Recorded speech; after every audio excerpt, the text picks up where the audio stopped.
What's up, y'all? Don't judge me. Mimosa time. But yeah, that's the thing. I think that they're all oh shit, man, damn. I'm in distress. They're all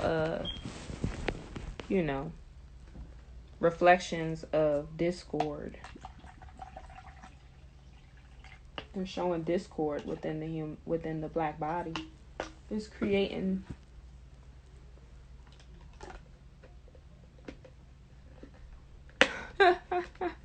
hoping the contact Madam Fibonacci. I'm gonna be like, what's up, girls? Wagwan.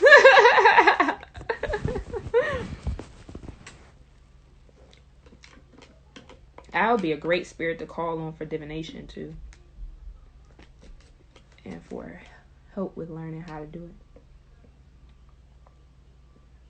it. But yeah, folks, what I was talking about was that's how all those different groups of people look, to somebody that came in through the energy door. It's like, I'm like, this ghetto. I'm gonna be over here while y'all figure that out. Over here with my crystals and shit. Because this ghetto is fuck. That's really how I be feeling. I be like, Well, while y'all figure that out, what y'all want to eat, ancestors? I'm gonna go over here and make them a plate. Because y'all niggas is... Speaking of that, though, I got two things to tell you. One, I'm really excited about my Amazon packages that's about to be coming in one by one. One, because in my Ifa reading, my ancestors said that they wanted a straw mat. I got them this really nice straw mat, so I'm redoing their altar because now they want it to be on a straw mat, and it has like this tribal Aztec print. It's beautiful. They wanted a cloth with 9 colors, so I bought like a Oya type skirt that I'm going to lay on top of the straw mat, right? They are so extra. They want all these colors and things and these patterns. They wanted, my Baba said they wanted a wooden staff, so I found one, but it had to have, some ashe, some zest on it, and I feel like it could have been them asking me to get what I got because I felt such, urge to do it. But I got this wooden staff that has a copper dragon head on it. So y'all will see that in my rituals now, because I'll be calling the ancestors by stomping the staff on the floor. And it has like a dragon head on it. That shit beast as fuck. Okay? You feel me? Please believe me. I got, what else I get them? I got some candle holders now because I want my rituals to have more intricate displays. Yes, Moses vibes, boo. Period, boo. But I'm the mother of dragons, okay? So I got dragons on my shit. And I really am. Like, I've astral projected and seen my dragon. Rode my dragon. Seen dragon pups. My dragon has 5 dragon pups, and my job is to employ 5 people up under me. Those will be their dragon pups. So when they'll know. We'll know when I get to that point where I found them. I found only, I think, 1 or 2 girls. Shavi is one of the girls. She definitely got a dragon pup, but she'll be able to at some point astral project and see her dragon. I'm dream walking, and it's something I was told I knew how to do, but I don't know how to control it yet. So if I pop up in your dream, please DM me and let me know. But some people that were clients would be like, oh, I had a dream about you. And when it first started happening, I was like, what? What's going on with you? What type of creep shit you on? What was we doing? And they was like, telling me this shit. One girl had a dream that was it was the exact visualization of my meditation. During daytime, I had did this meditation while I was smoking weed. I astral projected, and I was with my ancestors and my, like, beyond this portal where I got to see, like, where I really come from. They had me sitting on, like, a stone throne. They were very tribal, so they were topless, but the breasts weren't necessarily seen as, like, a sexual thing out there. I didn't feel that vibe there. It was like, it wasn't knowledge to me when I seen the breasts. It wasn't like, all titties. It was like, oh, okay, titties. Like, okay. And then, like, there was, like, a big fire. They had, like, a fire dance. So when I came through the portal, it was like they were expecting me. So then it was like this, everybody was standing there. They were happy to see me. They opened a pathway. I get on my throne. I'm looking down. It's a whole celebration. It's a celebration. They having a good time. I learned some things about some herbs. They tell me some folklore. That's when I learned light language. So when I came back, I started speaking light language, and I found that when I would trance. But my light language was sounding very tribal. So it didn't sound as fluent and sexy as Arabic, like how these other people that speak light language on YouTube be doing. My light language sounds very, like, it sounds like a war lingo. Like, it sounds African. I can't even, it has, like, French. The smoothness in it would be like French linguistics, but it sound African. I can't, and it's beautiful to me. So, you know, they were talking to me like that. We had, like, whole Makuti is my escort. He's the guy that takes me through the portal and out the portal. Like, actually know his name. So yeah, like, I go home sometimes, right? And one time they told me, they let me see my my future. They wanted me to they wanted me to see my future as on the wavelength of a vibe of me having everything that I want. And I saw myself in this cobblestone driveway. I'll never forget it. I had a white long sleeve V-neck on. I had on some jeans and a black belt. Real, like, laid back, cool shit. But I should have known I was rich, because rich people ain't really flashy. They just be chilling. I was chilling, but it was clean still. And I was in this cobblestone driveway. I had these Suburbans, like these Escalades, and the tags had, like, spiritual words on them. I had a black and a white one, because I'm always about that duality shit. So I always like black of one, white of one. Like, when I go buy shoes, if I'm buying shoes for that season, I start with a white and a black pair, and then I go crazy with colors and shit. But I had to get my basics right. So then I went inside. I turned around my house. It was huge. Went in there. I had all these, like, windy staircases. I had a very modern kitchen, all stainless steel and wood, but it was lots of fruits and vegetables everywhere. So it was, like, colorful. And that's when I realized I was having a party. And I was throwing, like, a housewarming. Like, this house was new. I just got it. And I was throwing a housewarming. And apparently I was inviting, you know, some of my close friends from off the gram. So a lot of y'all that I talk to all the time was there, or on the way there, or knew about it. It was, like, viral on the internet, and about to throw this big party or whatever. And in my cobblestone driveway, I remember I had a fountain, and it was like a fountain that was spewing out water, so it was real flat out. And yeah, my office was not very far from my home. Well, this girl, I'm gonna say her name. Her name's Sierra. Because this shit about to blow your mind, because it blew mine. She DMs me like, I had a dream about you. And I'm like, alright, what happened? Thinking it's about to be some, like, shit I gotta decode for her. She was like,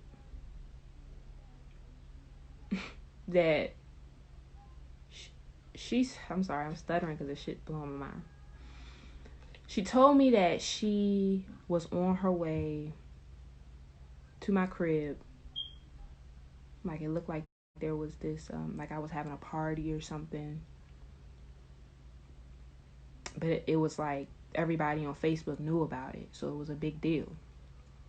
Then she was like, my office was like down the hill or some shit, or like my office was on a hill. She said my office was on a hill, but my home was down the hill in a subdivision. And then she said, so we left from the office, like she was with me or some shit. She was like, so we left from the office, we went to the crib where we was preparing for the party and shit.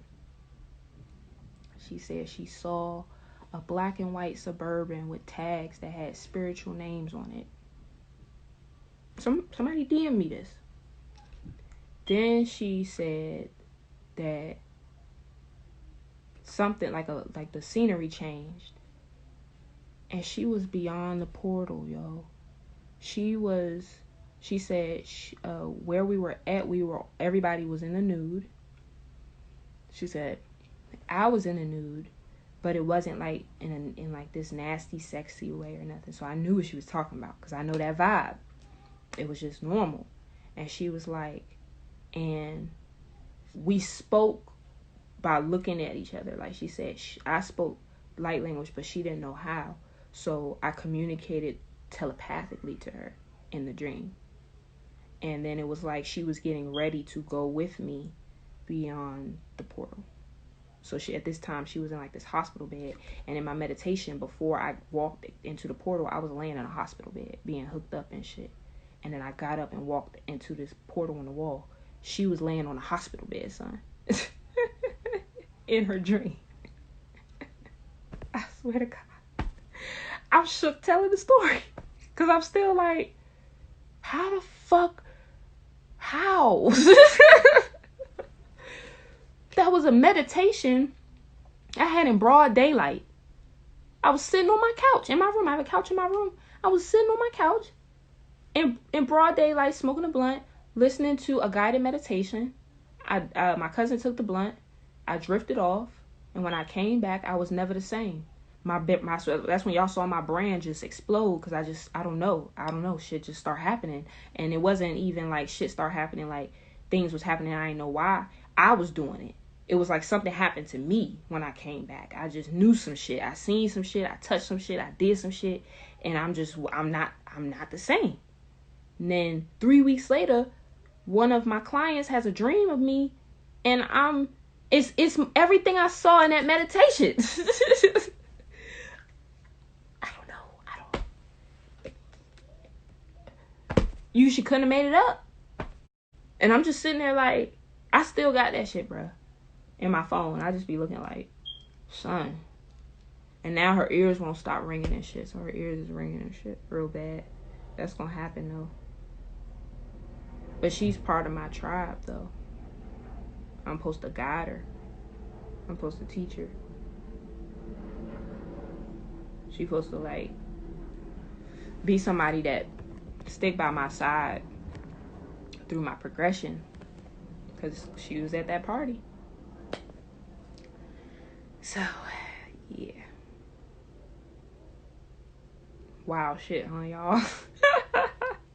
I ain't see no hearts or no comments, so I'm like, y'all alive over there? Ain't that shit wild? That shit wild. Thank you. And another person had a dream. I was in their dream doing divination and telling them shit.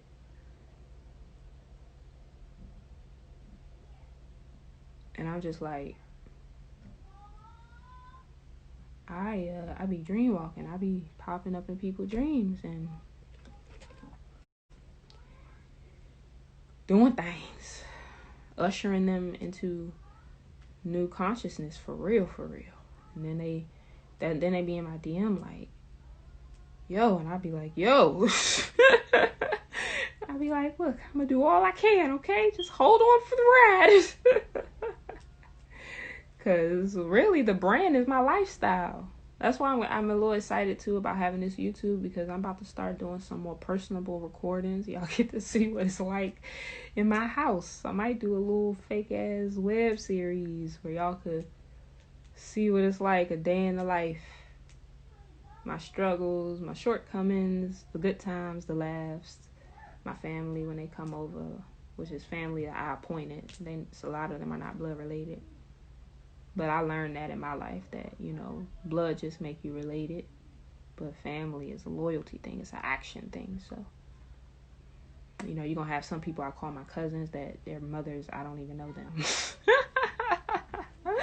But they look out for me and I look out for them. And I know if I ever need it, when I ever need it, they was there and vice versa. So, that's family. I have a very interesting life. If I must say so myself. I used to think I was so boring because I wasn't out. I'm not the type to be out and, in the clubs and shit. I had my life where I did that, but I'm not that girl no more. So I'm always in the crib. And I used to think, I remember dating this guy told me that I lost my mojo because I didn't have a lot of pictures of me in club dresses and shit. And I was like, nah, it's just there's nothing in it for me no more.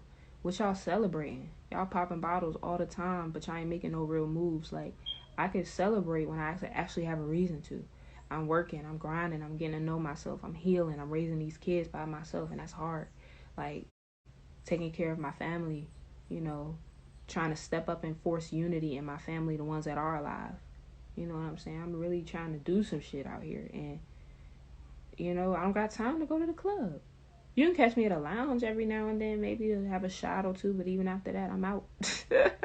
I ain't sticking around too long. It's the same old shit. It's going to be next weekend. I'll be back.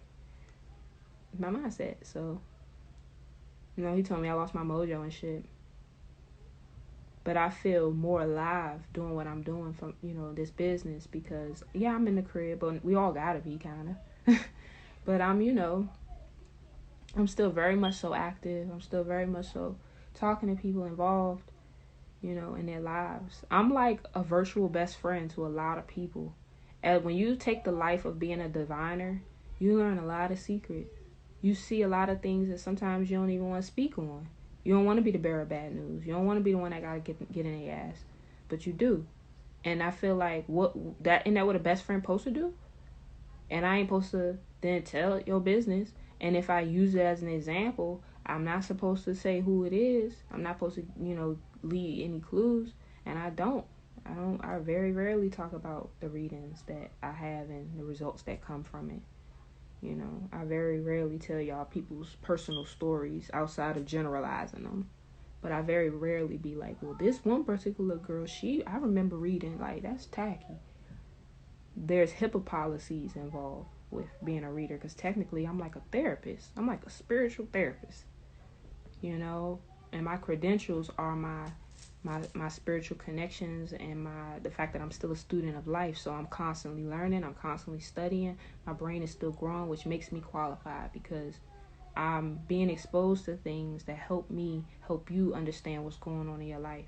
But I'm learning it on a higher scale, so to have the skill to dumb it down, I really will suck my own tits on that. I think that's a skill. When you could take something that's really vast in understanding and shrink it and put it in people's everyday life to help them understand and mix it with a couple giggles naturally, because my jokes are not scripted. I'm sure you could tell.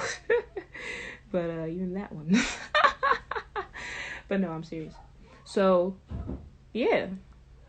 Not everybody knows how to do that. So, I'm doing what I'm supposed to do.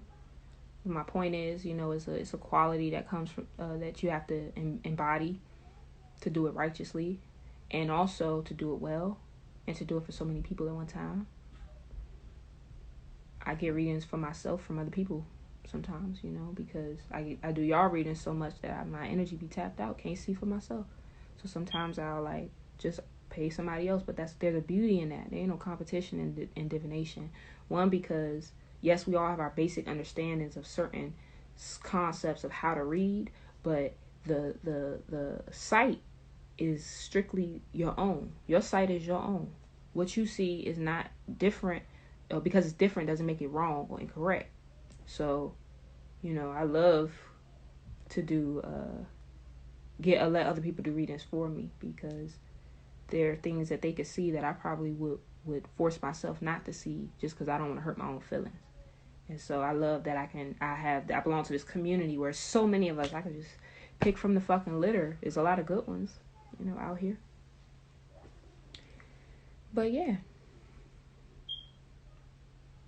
Y'all got to know a nigga a little bit. These lives are so fun. I'm reading the comment. Oh, okay. Well, I don't want to hold y'all. Don't look like, I think I might have said so much. Your niggas is over there thinking. Ain't really no comments today, but I'm getting ready to eat and feed the kids and try to get acclimated to YouTube. I'm such an old lady. Like my first real employee is the girl that decided to stand up and screen record my lives. That's how it started.